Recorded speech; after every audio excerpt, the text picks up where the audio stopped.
Hello everyone.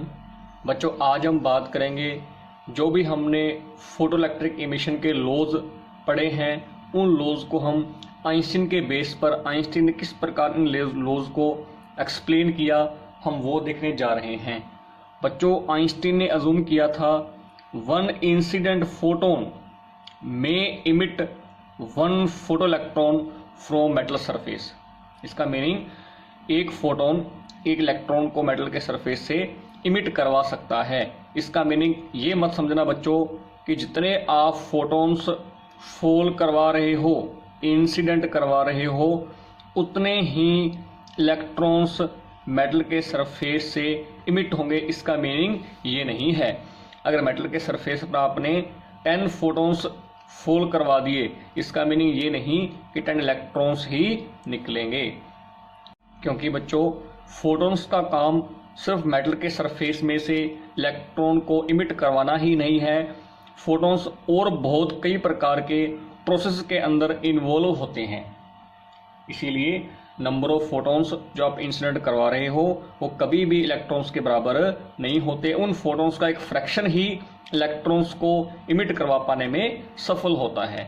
इसके अलावा बच्चों हमने लास्ट लेक्चर के अंदर भी देखा था कि अगर आपने रेडिएशन की इंटेंसिटी बढ़ा दी तो इसका meaning number of photons falling on emitter plate या number of photons incident on emitter plate per second बढ़ रहे हैं। और नंबर ऑफ फोटॉन्स जितने ज़्यादा फॉल करेंगे उतने ज़्यादा इलेक्ट्रॉन्स मेटल के सरफेस से इमिट होंगे और इसके साथ साथ इनकी वजह से करंट भी बढ़ेगा। ये था बच्चों फर्स्ट लॉ। सेकंड की हम बात करते हैं बच्चों। हमने आइंस्टीन की इक्वेशन लास्ट लेक्चर के अंदर देखी थी बच्चों। Kinetic energy maximum is equal to H nu minus nu naught. यहाँ पर न्यू फ्रिक्वेंसी है इंसिडेंट फोटोन की, न्यू नोट है थ्रेशोल्ड फ्रिक्वेंसी। देखो बच्चों, अगर इस इक्वेशन के अंदर अगर हम ये मान ले कि रेडिएशन की फ्रिक्वेंसी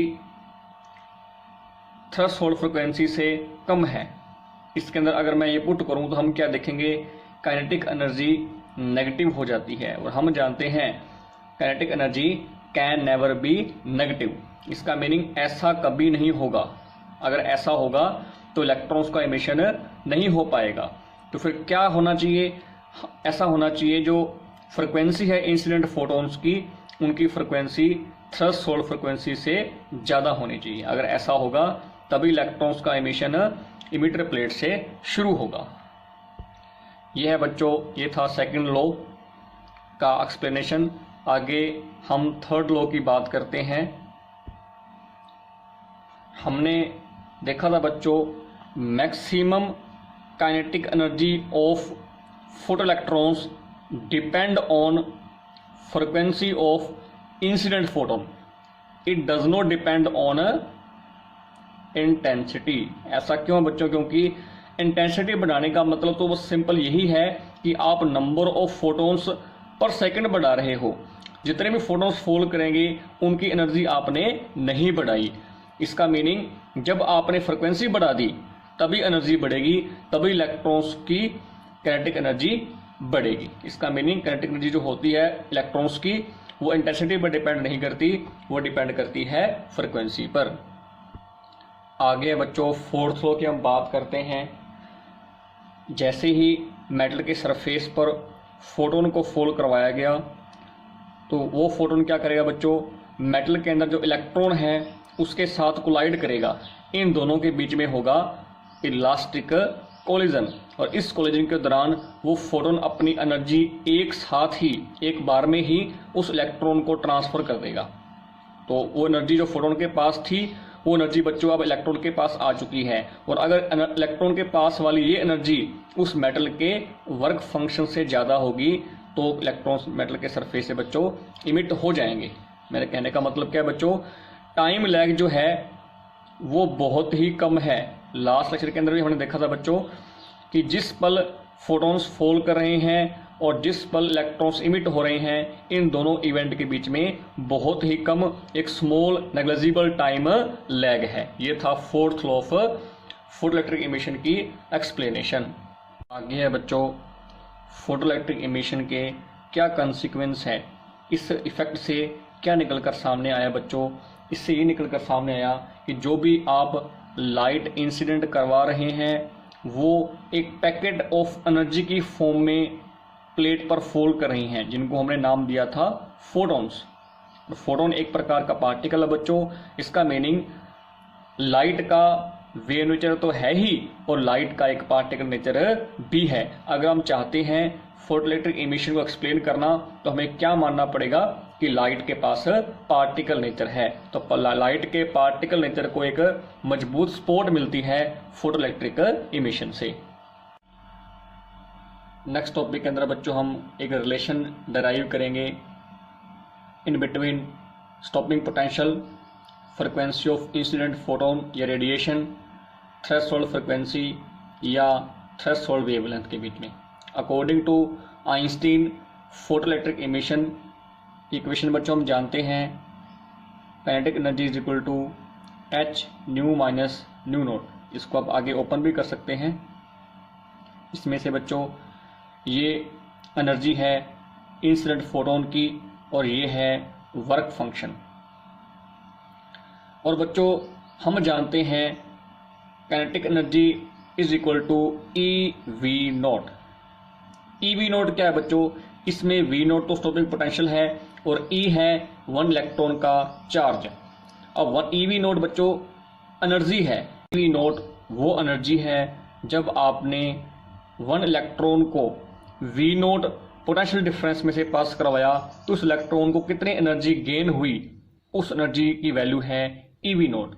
और हम जानते हैं बच्चों काइनेटिक एनर्जी इलेक्ट्रॉन्स की है जो इमिट होकर सी प्लेट से ए प्लेट की ओर आ रही हैं। और अगर हम चाहते हैं करंट को जीरो करना तो इन इलेक्ट्रॉन्स को हमें रोकना है। रोकने के लिए क्या किया गया, ई वी नॉट एनर्जी प्रोवाइड की गई। तो इस वैल्यू को हम ऊपर वाली इक्वेशन में सब्स्टिट्यूट कर देंगे बच्चों, that is E V naught is equal to H nu minus nu naught. और बच्चों हम फ्रिक्वेंसी और वेवलेंथ के बीच में रिलेशन भी जानते हैं। यहाँ पर लैम्डा वेवलेंथ है इंसिडेंट फोटोन की, सी है स्पीड ऑफ लाइट और थ्रेशोल्ड फ्रिक्वेंसी और थ्रेशोल्ड वेवलेंथ के बीच में रिलेशन एस्टेब्लिश कर देंगे। इन दोनों की वैल्यूज को आप इस इक्वेशन में पुट कर दें, c upon lambda minus c upon lambda not. और ये बच्चों इक्वल है काइनेटिक एनर्जी की। अब इसमें से बच्चों आप सी कॉमन निकाल लें। तो ये बच्चों इक्वेशन है, ये रिलेशन आ गया स्टॉपिंग पोटेंशियल, थ्रेशोल्ड वेवलेंथ और थ्रेशोल्ड फ्रिक्वेंसी के बीच में रिलेशन। नेक्स्ट टॉपिक के अंदर बच्चों हम एक ग्राफ प्लॉट करेंगे स्टॉपिंग पोटेंशियल और फ्रिक्वेंसी के बीच में। इस ग्राफ की हेल्प से हम मेटल के वर्क फंक्शन को और प्लांक कांस्टेंट को डिटरमाइन करते हैं। हम जानते हैं बच्चों आइंस्टीन की इक्वेशन है kinetic energy maximum is equal to H nu minus H nu naught. ये वैल्यू है मेटल के वर्क फंक्शन की। हम इसको सब्स्टिट्यूट कर देंगे और काइनेटिक एनर्जी का फॉर्मूला हम जानते हैं E V naught is equal to H nu minus में फाई नॉट। और बच्चों देखो हमें अगर ग्राफ प्लॉट करना है स्टॉपिंग पोटेंशियल और फ्रिक्वेंसी के बीच में तो हम क्या करेंगे, इस इक्वेशन में से स्टॉपिंग पोटेंशियल की वैल्यू निकाल लेंगे। तो V naught is equal to H nu upon में E minus phi naught upon में ई। तो बच्चों अब हम जानते हैं मैथ के अंदर आपने पढ़ा होगा बच्चों y is equal to M X plus में c। इसमें बच्चों देखो ये जो इक्वेशन है ये उस ग्राफ की इक्वेशन है जिस ग्राफ को आप प्लॉट कर रहे हो y और x एक्सिस के बीच में। और वहीं m यहाँ पर बच्चों स्लोप है उस स्ट्रेट लाइन का और c है इंटरसेप्ट ऑन y एक्सिस। तो ये इक्वेशन है बच्चों स्ट्रेट लाइन की, वो स्ट्रेट लाइन जिसको आपने x और y एक्सिस के बीच में ग्राफ में ड्रॉ कर रखा है। वहीं हाँ अगर हम यहाँ बात करें हमारे पास यहाँ इक्वेशन है बच्चों वी नॉट की। तो अगर मैं इन दोनों इक्वेशंस को कंपेयर करूं, यहाँ तो बच्चों हम ग्राफ प्लॉट करेंगे किया था y और x के बीच में, यहाँ हम ग्राफ प्लॉट करेंगे स्टॉपिंग पोटेंशियल और फ्रिक्वेंसी के बीच में। इसका मीनिंग बच्चों अगर इन दोनों इक्वेशंस को हम कंपेयर करें तो हम क्या देखते हैं, y corresponds to stopping potential, x corresponds to frequency, then what is the value of slope m, m की वैल्यू क्या होगी h अपॉन में e। वहीं बच्चों जो सी इंटरसेप्ट है उसकी वैल्यू क्या निकल के आएगी, -φ0 में ई। जो ये ग्राफ आएगा स्ट्रेट लाइन की इक्वेशन, वो इस प्रकार से ये ग्राफ प्लॉट हम करेंगे। V0 और फ्रिक्वेंसी के बीच ये स्ट्रेट लाइन ग्राफ है बच्चों। इसमें ये जो आएगा ये वैल्यू है इंटरसेप्ट, जो कि y एक्सिस पर इसकी वैल्यू है -φ0 में ई। और बच्चों हम जानते हैं पहले से ही कि किसी स्ट्रेट लाइन का जो स्लोप है उसको हम m से लिखते हैं, और इसका फॉर्मूला होता है tan थीटा। थीटा वो एंगल है जो इस स्ट्रेट लाइन बना रही है with positive direction of x axis. तो वहीं और m की वैल्यू भी हम जानते हैं h/e, हम जब इक्वेशंस को कंपेयर किया तो आई थी। अब यहाँ से आप h निकाल लें, h की वैल्यू आएगी e मल्टीप्लाई में tan थीटा। तो बच्चों इस प्रकार हम ग्राफ की हेल्प से प्लांक कांस्टेंट की वैल्यू निकाल सकते हैं। e है इलेक्ट्रॉन का चार्ज और थीटा है बच्चों, tan थीटा है यहाँ पर स्ट्रेट लाइन का स्लोप। दूसरी ओर बच्चों अगर हम वर्क फंक्शन की बात करें तो इंटरसेप्ट जो निकाला था ये अगर मैं पॉइंट O मानूं, ये पॉइंट C है, तो बच्चों OC की वैल्यू जो इंटरसेप्ट आया था -φ0 में E आई थी। यहाँ हम क्या करेंगे, क्रॉस मल्टीप्लाई करके φ0 निकाल लेंगे -e मल्टीप्लाई के अंदर OC। और अगर हम इसकी पॉजिटिव वैल्यू की बात करें तो माइनस को आप इग्नोर भी कर सकते हैं। तो इस प्रकार हम वर्क फंक्शन की वैल्यू को निकाल लेंगे। इलेक्ट्रॉन का चार्ज है और OC है बच्चों इंटरसेप्ट। आगे बच्चों हम कुछ इंपॉर्टेंट ग्राफ्स की बात करेंगे। देखो बच्चों अभी जो हमने ग्राफ प्लॉट किया था लास्ट टॉपिक के अंदर, वही ये ग्राफ है, stopping potential versus frequency graph है। ग्राफ प्लॉट कैसे करना है बच्चों, आपने फर्स्ट पॉइंट नोट ये करना है कि जिन जिन के बीच हमने ग्राफ प्लॉट करना, आप पहले इक्वेशन में उनको लेके आओ। जैसे हम यहाँ पर ग्राफ प्लॉट कर रहे हैं स्टॉपिंग पोटेंशियल V0 और फ्रीक्वेंसी के बीच में, तो आप इन दोनों क्वांटिटीज को इक्वेशन से निकाल के लाओ। हमारे पास ये आइंस्टीन की इक्वेशन है, यहाँ से हम क्या करेंगे बच्चों, V0 कैसे लाएंगे वो हम जानते हैं, काइनेटिक एनर्जी के फॉर्मूले से ई V0 आ जाएगा, और फ्रिक्वेंसी हमारे पास है ही, और इसको हम वर्क फंक्शन से सब्स्टिट्यूट कर देंगे। तो अब देखो बच्चों हमने ग्राफ प्लॉट करना था स्टॉपिंग पोटेंशियल और फ्रिक्वेंसी के बीच में, तो इन दोनों को हम सामने ले आए। जो भी लेफ्ट में है उसको राइट में ले जाओ। V0 is equal to h nu upon में e माइनस में φ0 अपॉन में e। तो इनके बीच में हमने ये ग्राफ प्लॉट लास्ट टॉपिक के अंदर भी किया था और अब भी ये कर रखा है सामने। तो इस इक्वेशन को mx प्लस c से हम कंपेयर कर देंगे, जो कि ये भी एक स्ट्रेट लाइन की इक्वेशन है।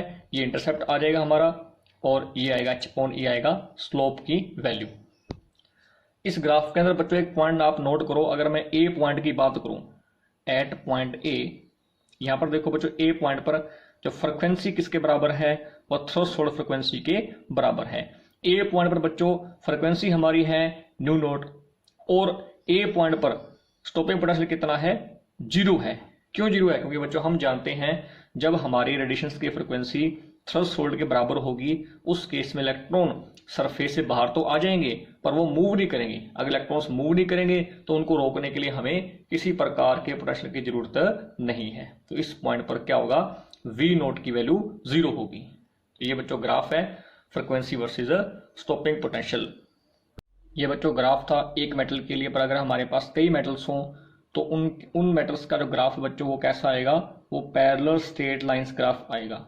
जैसे ये मान लो फर्स्ट मेटल का ग्राफ था, ये सेकंड मेटल का ग्राफ है, ये थर्ड मेटल का ग्राफ है, तो सारे ग्राफ्स पैरेलल आएंगे। पैरेलल क्यों आएंगे बच्चों, हम जानते हैं अगर 2 या 3 स्ट्रेट लाइंस आपस के अंदर पैरेलल हैं तो इसका मीनिंग उनका क्या सेम होता है, स्लोप। और यहाँ पर स्लोप की वैल्यू क्या है बच्चों, h/e। h प्लांक कांस्टेंट है और e भी कांस्टेंट है, तो दोनों, इसका मतलब यहाँ स्लोप क्या रहेगा, कांस्टेंट। जितने भी आप किसी भी मेटल के लिए ग्राफ अगर प्लॉट करोगे तो सभी का ग्राफ आएगा पैरेलल स्ट्रेट लाइन।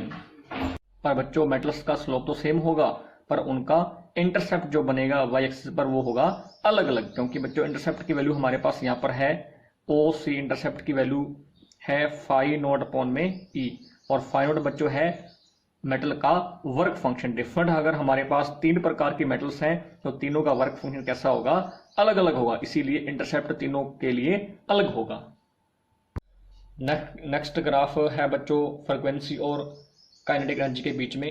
अगर इनके बीच हमें ग्राफ प्लॉट करना है तो हम इन्हीं को सामने लेके आएंगे, और हम इक्वेशन जानते हैं आइंस्टीन की, एच न्यू माइनस में एच न्यू नॉट, यहाँ पर एनर्जी भी हमारे पास है, फ्रिक्वेंसी भी हमारे पास है, तो दोनों से हम ये इक्वेशन ले आएंगे। तो इन दोनों के बीच हमें ग्राफ प्लॉट करना है। ध्यान दें बच्चों, ये भी एक प्रकार की स्ट्रेट लाइन की इक्वेशन है। अगर मैं कंपेयर करूं इस स्ट्रेट लाइन की जनरल इक्वेशन से बच्चों, तो y एक्सिस पर कौन होगा, काइनेटिक एनर्जी होगी, और x पर कौन होगा, फ्रिक्वेंसी होगी। वहीं स्लोप यहाँ पर बच्चों आएगा, स्लोप की वैल्यू क्या आएगी, h आएगी, और बच्चों इंटरसेप्ट कितना आएगा, -φ0।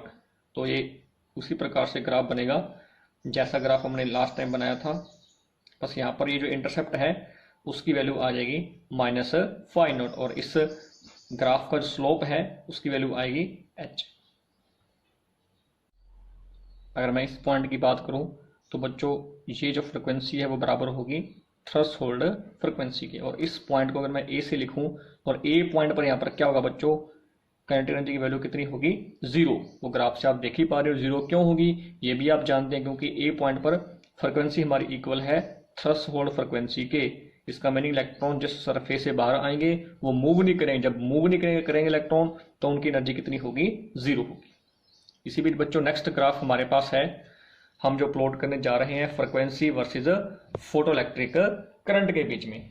देखो बच्चों, एक बात हमने देखी है कि फोटो इलेक्ट्रिक करंट जो है हमारा वो फ्रिक्वेंसी पर डिपेंड नहीं करता, वो डिपेंड किस पर करता है, इंटेंसिटी ऑफ इंसिडेंट रेडिएशन। इसका मीनिंग बच्चों ये ग्राफ कैसा आएगा, ये भी ग्राफ स्ट्रेट लाइन आएगा।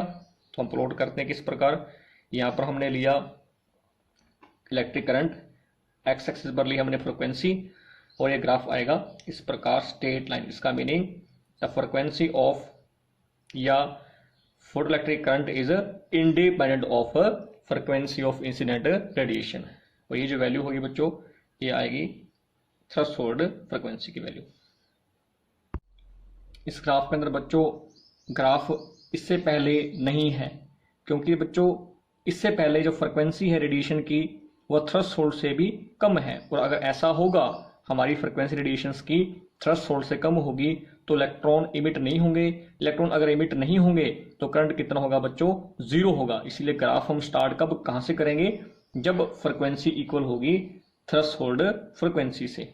और ये लाइन स्ट्रेट लाइन इसके पैरेलल क्यों है, क्योंकि जो इलेक्ट्रिक करंट है उसकी वैल्यू फ्रिक्वेंसी पर डिपेंड नहीं करती, और हम यहाँ पर बच्चों वेरी करवा रहे हैं फ्रिक्वेंसी को। हमारी इंटेंसिटी कैसी है, वो है कांस्टेंट, क्योंकि अगर इंटेंसिटी को आपने चेंज करवा दिया तो ऑब्वियसली करंट चेंज करेगा, और यहाँ पर वो कांस्टेंट है, हम चेंज करवा रहे हैं फ्रिक्वेंसी को, तो फ्रिक्वेंसी को चेंज करवाने से फोटो इलेक्ट्रिक करंट सेम रहता है, इसलिए ग्राफ है पैरेलल। आगे है बच्चों ग्राफ हमारा इंटेंसिटी वर्सेस स्टॉपिंग पोटेंशियल, और बच्चों हम ये भी जानते हैं the magnitude of stopping potential is independent of intensity of incident radiation. पर कब तक ऐसा होगा, जब तक हमारी फ्रिक्वेंसी हमने फिक्स कर रखी। यहाँ पर हमने फ्रिक्वेंसी फिक्स कर दी, और अगर हम ग्राफ प्लॉट करेंगे तो ग्राफ आएगा स्ट्रेट लाइन। ये V0 है स्टॉपिंग पोटेंशियल, और यहाँ हमने ले रखी है एक्स एक्सिस पर इंटेंसिटी, और ग्राफ आएगा स्ट्रेट लाइन। इसका मीनिंग बच्चों इंटेंसिटी को चेंज करने से स्टॉपिंग पोटेंशियल पर कोई फर्क नहीं पड़ता, वो सेम रहती है।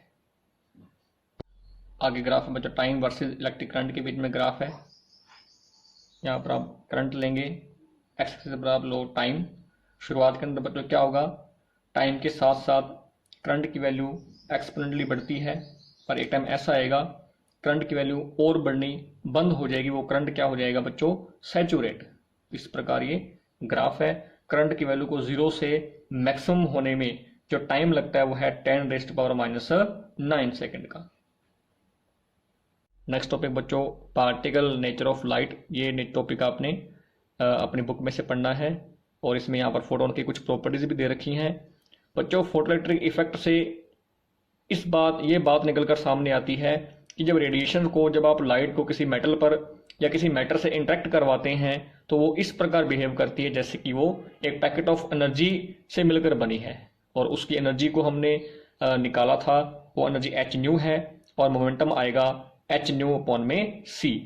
और इसका मीनिंग क्या है बच्चों, उस लाइट के पास एनर्जी भी है, उस लाइट के पास कुछ मोमेंटम भी है, और अगर लाइट के पास मोमेंटम भी है एनर्जी भी है। इसका मीनिंग क्या है बच्चों, वो एक पार्टिकल की तरह बिहेव कर रही है। इस बात का प्रमाण यहाँ से सामने आता है। और बाद में उस पार्टिकल को क्या नाम दिया गया, फोटोन नाम दिया गया। तो फोटोन की कुछ प्रॉपर्टीज आगे दे रखी हैं, वो आपने बच्चों बुक में से पढ़नी है। In interaction of radiation with matter, radiation behave as if it is made up of a particle like photon. जब इंटरेक्शन होता है लाइट का मैटर के साथ, तो इस प्रकार वो लाइट रेडिएशन से बिहेव करती हैं जैसे कि वो पार्टिकल से, फोटोन से मिलकर बनी हो। और हर एक फोटोन की एनर्जी हम जानते हैं, और ये उसका हर एक फोटोन का मोमेंटम है। नेक्स्ट पॉइंट है बच्चों, सभी फोटोन्स की सेम एनर्जी सेम मोमेंटम होगा अगर उनकी पर्टिकुलर फ्रिक्वेंसी या वेवलेंथ है। उनकी सेम एनर्जी या सेम मोमेंटम होना उनकी इंटेंसिटी पर डिपेंड नहीं करता। फोर्थ पॉइंट है बच्चों, अगर आप रेडिएशन की इंटेंसिटी बढ़ा रहे हैं, इसका मीनिंग सिंपली आप नंबर ऑफ फोटोन्स जो पर सेकंड किसी भी सरफेस पर फॉल हो रहे थे उनकी संख्या बढ़ा रहे हैं। इंटेंसिटी बढ़ाने से फोटोन्स की एनर्जी नहीं बढ़ती, वो सेम रहती है। फिफ्थ पॉइंट है बच्चों, सभी फोटोन्स जो होते हैं जो किसी सोर्स में से निकले हैं वो सेम स्पीड से ट्रेवल करते हैं with speed of light. Sixth point है बच्चों, जो फोटोन की एनर्जी होती है, जो फोटोन की फ्रिक्वेंसी होती है बच्चों, वो डिफरेंट मीडियम में सेम रहती है। ऐसा नहीं होगा कि अगर फोटोन डिफरेंट मीडियम में ट्रेवल करेगा तो उसकी फ्रिक्वेंसी चेंज हो जाए। सेवंथ पॉइंट है बच्चों, पर अगर मीडियम चेंज हो जाए, मीडियम चेंज होने से बच्चों फोटोन की फ्रिक्वेंसी तो सेम रहती है, पर फोटोन की वेवलेंथ चेंज हो जाती है। और अगर फोटोन की वेवलेंथ चेंज होगी मीडियम चेंज होने से, तो फोटोन की वेलोसिटी भी चेंज हो जाएगी। एट्थ पॉइंट है बच्चों, रेस्ट मास फोटोन का होता है वो 0 होता है। और अगर हम जानते हैं कि फोटोन की स्पीड है विद स्पीड ऑफ लाइट, तो अगर हम यहाँ पर v की वैल्यू c पुट करेंगे तो यहाँ पर m नोट की वैल्यू आएगी 0। इसका मतलब रेस्ट मास फोटोन का 0 होता है। नाइन्थ पॉइंट है बच्चों, फोटोन को हम इलेक्ट्रिक फील्ड या मैग्नेटिक फील्ड के द्वारा डिफ्लेक्ट नहीं कर सकते, दे आर इलेक्ट्रिकली न्यूट्रल।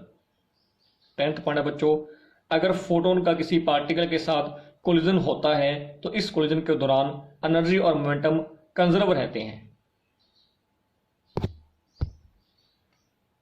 तो 11th पॉइंट है बच्चों, हम यहाँ पावर निकाल रहे हैं। एक फोटोन की पावर का फॉर्मूला होता है जिस रेट से एनर्जी कंज्यूम होती है, जिस रेट से वर्क होता है, तो एनर्जी अपॉन टाइम ये पावर का फॉर्मूला है। और बच्चों 1 फोटोन की एनर्जी है h न्यू, और अगर n फोटोन्स है तो एनर्जी हो जाएगी n h न्यू। और हम ये पावर निकाल रहे हैं पर यूनिट टाइम, टाइम को 1 पुट कर देंगे तो n h न्यू ये बच्चों आएगी फोटोन की पावर पर सेकंड।